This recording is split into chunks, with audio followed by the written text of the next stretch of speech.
कई दिनों से लंबित मेंढपालों की मांगों पर आखिरकार सरकार ने ध्यान दिया है और उनकी मांग पूरी होगी ऐसा आश्वासन दिया है, जिसके बाद नेता और विधायक गोपीचंद पडळकर द्वारा सरकार का धन्यवाद व्यक्त किया गया है। बघा, महाराष्ट्रामध्ये मेंढपाळांची संख्या मोठ्या प्रमाणात आहे आणि प्रामुख्याने महाराष्ट्रातील धनगर समाज हा परंपरागत मेंढी आणि शेळीचं पालन करतो।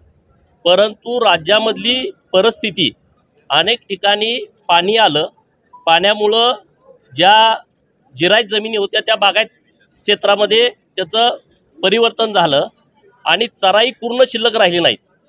फॉरेस्ट विभागाने चराई पास देणं बंद केलं। गेल्या 10 वर्षांपासून महाराष्ट्रातल्या मेंढपाळांना चराई पास दिले गेले नाहीत आणि म्हणून आम्ही सातत्याने राज्य सरकारकडे प्रयत्न करत होतो की मेंढपाळांना चराई पास द्या। तर सरकारचं असं म्हणणं आलं, जुलै, ऑगस्ट, सप्टेंबर, ऑक्टोबर हा पावसाळ्याचे दिवस आहेत, या दिवसामध्ये आम्हाला चराई पास देता येत नाहीत। परंतु त्या गोष्टीमध्ये सुद्धा आम्ही आग्रही आहे की त्या महिन्यात सुद्धा आम्हाला पास मिळाले पाहिजेत।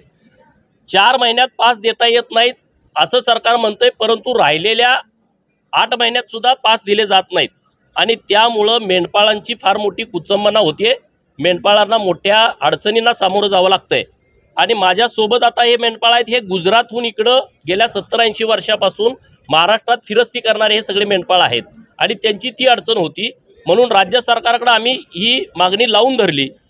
मागच्या 4 दिवसापूर्वी माननीय मुख्यमंत्री आणि उपमुख्यमंत्री आणि मंत्रिमंडळातले काही मंत्री महोदय यांच्यासोबत आमची बैठक झाली आणि या बैठकीमध्ये हा मुद्दा आम्ही लावून धरल्यानंतर राज्य सरकारने निर्णय घेतला की येत्या 8 दिवसाच्या आत महाराष्ट्रातील सर्व मेंढपाळांना चराई पास देण्याच्या संदर्भातले आदेश माननीय मुख्यमंत्री महोदयांनी दिलेले आहेत आणि म्हणून त्यांना धन्यवाद व्यक्त करण्यासाठी, आभार व्यक्त करण्यासाठी आज काही मेंढपाळांचे प्रतिनिधी घेऊन माननीय मुख्यमंत्री महोदय यांची भेट घेतलेली आहे। अरे ये अभी तो तय करेंगे, अभी वो 8 दिन के अंदर वो पूरे महाराष्ट्र में कौन से क्षेत्र में चराई पास देने वाले, इसके बारे में भी सरकार से ये पूरा जो प्रक्रिया है वो सामने आएगी।